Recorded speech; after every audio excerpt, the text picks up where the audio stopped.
Kaye Ballard, the singer and comedienne whose career began in vaudeville and continued through the golden age of television and onto Broadway, passed away at her home in Rancho Mirage this week. She was 93. She's best known for her role on TV in The Mothers-in-Law with Eve Arden, but she was an entertainer who could do it all, from Broadway musicals to the silver screen.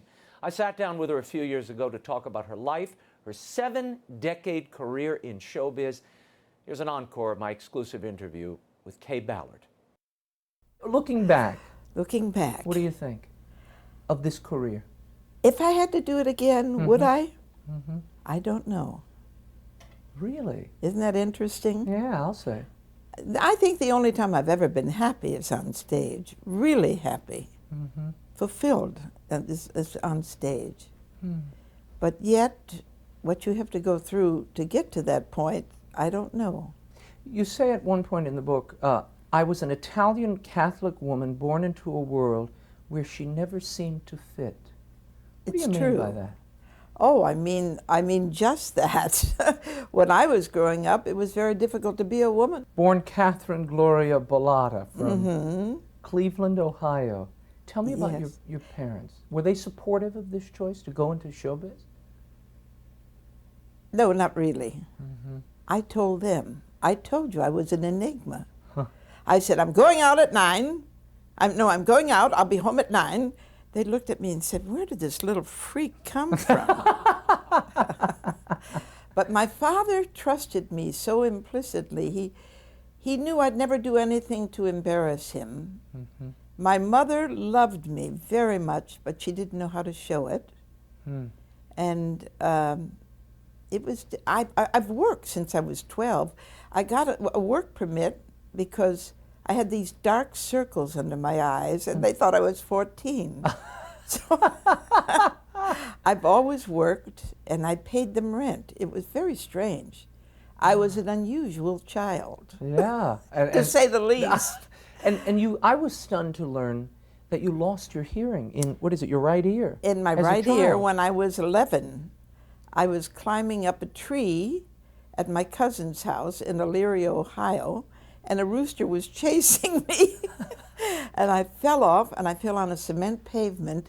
And when they took me to the doctor, he didn't drain my ear, so it deadened the nerve. Oh, God. So I've gone through life with one ear and singing. And as a singer, I mean, that's an amazing Mostly on thing. Key.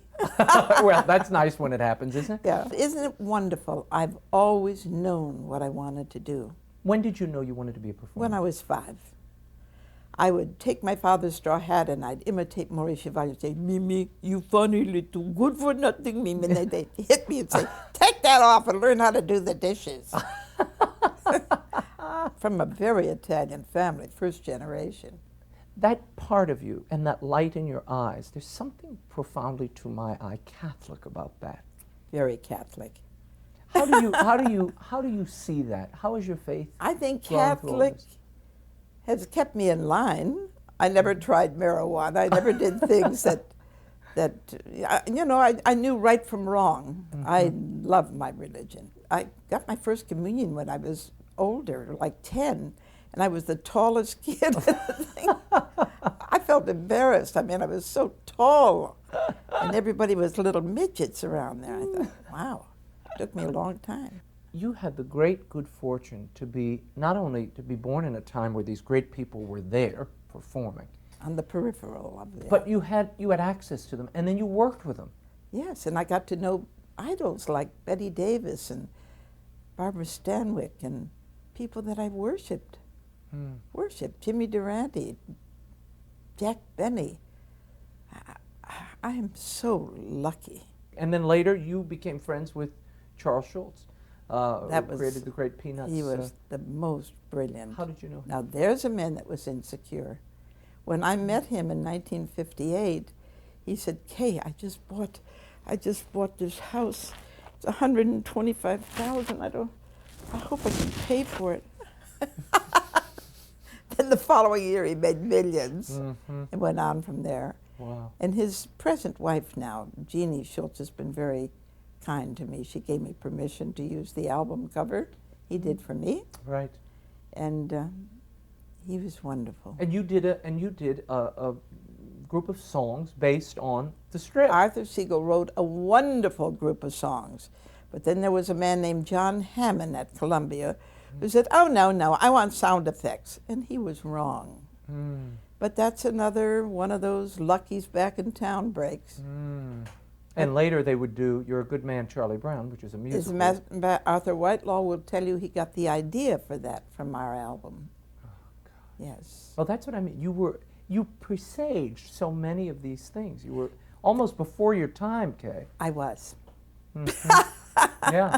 Let's talk about the Fred Ebb classic, Maybe This Time, a song that everyone equates with Liza Minnelli. Well, That first was of all, not I written for adored Fred Ebb.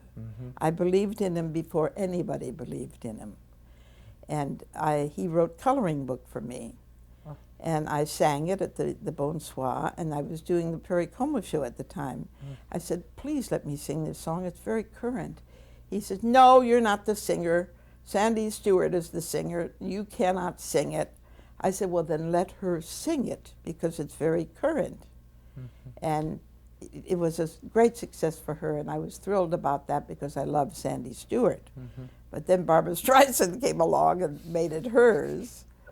But she just had an incredible voice, incredible. And what about Maybe This Time? When I got Coloring Book on the air, he came to me with tears in his eyes. Fred Ebb did? Yes. And said, oh, I don't know what to do for you. I said, you can write me a song called Maybe Next Time I'll Be Lucky.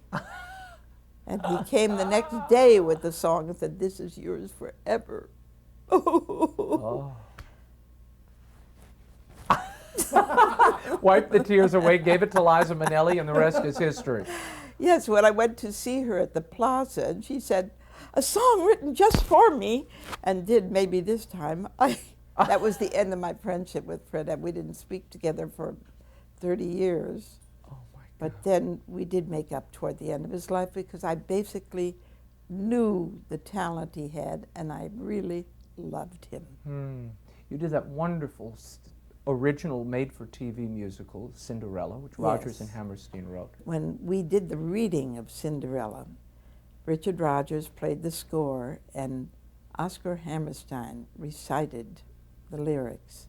And when he sang, do I love you because you're beautiful, or are you beautiful because I love you? The tears just ran down my face, and I thought, I'm in the presence of such greatness. It's a little different than Too Late Baby Now. I should say so. Yes. And when you look back, they just recently re-released that on DVD a few years back, a cleaned up version, beautiful version of that performance. You playing one of Cinderella's stepsister. Yes. What did you think watching it all those years later? I thought, gee, I wasn't so ugly. And I wasn't fat. I spent my whole life thinking I was overweight. And you see that? Yeah, well, see how you mustn't waste time. But what do you think now when you look back on that particular experience? I mean, That being was with those wonderful. great giants. I mean, Yes. we don't have anything like that, and probably won't see anything like them again. You know something, Raymond? I knew they were giants. Isn't that wonderful? That I appreciated them at that moment. Howard Lindsay and Dorothy Stickney and Ilka Chase and Julie Andrews and my darling Alice Ghostley and Edie Adams. I knew I was in the presence of something special. And of course, working right then and there with Rodgers and Hammerstein. Can't do better than that. No, just amazing. Yeah. Let's talk a moment about The Golden Apple. This was a show that is still a wonderful show. It holds It is. up. It holds up today, And really. I don't know why there aren't more revivals of it. Because it's difficult. It was the first opera. You know, there was no dialogue in that show. It was sung from beginning to end. And John Latouche, when I heard Lazy Afternoon at his house, at just a money audition, I said, I have to sing that song. Because if you hold my hand and sit real still, you can hear the grass as it grows. I mean, the lyrics. Beautiful. And then Later stolen again by Yes. Barbara Streisand. Streisand. Okay. She's still singing Lazy Afternoon, touring the country. You know that. Really? Uh-huh. Tell her So, to shut up. what would you still like to do? Let me back up a second. I saw you recently in Nonsense, playing the Mother Superior. Which was fun. Yeah, you were glorious in it. Yeah. Had a lot of fun. Stopped the show every night. Several years ago, I saw you at Paper Mill Playhouse in New Jersey, in Follies. That was an exciting experience. I'll say. Tell me about that. And to only do one number, it was terrifying because I dressed with Lilian Montevecchi, who is one of my closest friends, and we both said, "Are we crazy? We have one number each. And if we miss one lyric, there's no getting out of it." So each night it was like panic time because you only have that one shot. And she'd come off and she'd say, "Kaye, I missed a lyric." I said, "Don't worry, they don't understand you any." But it was a glorious time. And it was a show that the hair on my arms stood up every night when they played the overture. Mm-hmm. And when the first one that walked down that stairs, when he said, sang, Beautiful girls. that's Here they right, come. was Lilian Montevecchi, who was a Follies girl for 25 years in Paris. The hair on my arms stood up, and then Donna McKechnie was the next one, who was glorious. And the next one was Laura Kenyon, who was glorious. Everybody in it, Dee Hodey, everybody in it was fabulous. Phyllis Newman, everyone. And Ann Miller. And then the last one was Ann Miller in all the beads she wore in the MGM movies. I thought, my God, this is about as perfect as you can get. Yeah, it was quite a production. It was. And you were marvelous in it. What else would you like to do?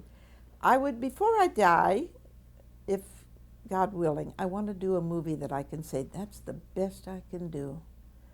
And I would love to do a Broadway show again, but I don't know if my left knee will allow that. We are in, we should say, Desi Arnaz's old Yes. house here in Palm Springs. You not only live in his former house, you did a series for him, The Mothers-in-Law with Eve Arnaz. Yes, which was a very happy experience. What was it like working with Desi Arnaz? He was a genius. But Vivian Vance told me that ahead of time when I met her in New York when I was going out to do the pilot. She said, "Kaye, you're going to work with the most tasteful man in show business." I said, "Really?" She says, "Yes, Desi Arnaz."